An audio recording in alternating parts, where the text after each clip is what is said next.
Tahukah Anda ketika Kristus berkata, "Akulah jalan dan kebenaran dan hidup"? Apa makna dari semuanya itu?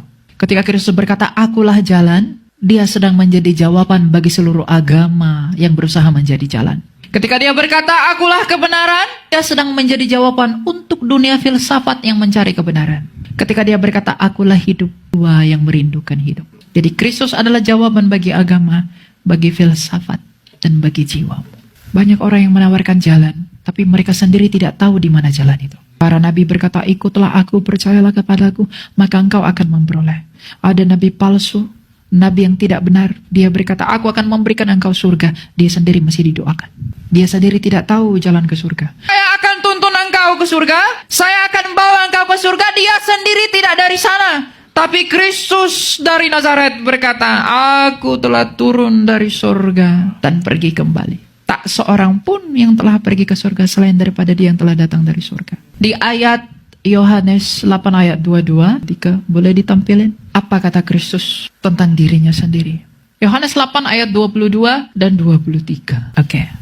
"Apakah ia mau bunuh diri dan karena ke tempat aku pergi tidak mungkin kamu datang?" Ayat 23. Lalu ia berkata kepada mereka, "Kamu dari bawah, kamu dari dunia ini, aku bukan dari dunia ini." Kalau dia bukan dari dunia ini, mungkinkah benar tuduhan umat sebelah bahwa dia hanyalah nabi? Di mana nabi yang bukan dari dunia ini? Hanya nabi. Dia bukanlah Allah. Kalau dia bukan Allah, lalu siapa yang bukan dari dunia ini kalau bukan Allah? Lalu orang-orang yang selalu menyangkal Yesus berkata dengan bangganya, "Yesus bukan Tuhan, karena dia mati dan dia hanya manusia." Yesus itu diutus dulu baru dilahirkan. Para nabi dilahirkan dulu baru diutus. Firman Allah telah menjadi berarti dia keluar dulu dari Bapa, bukan?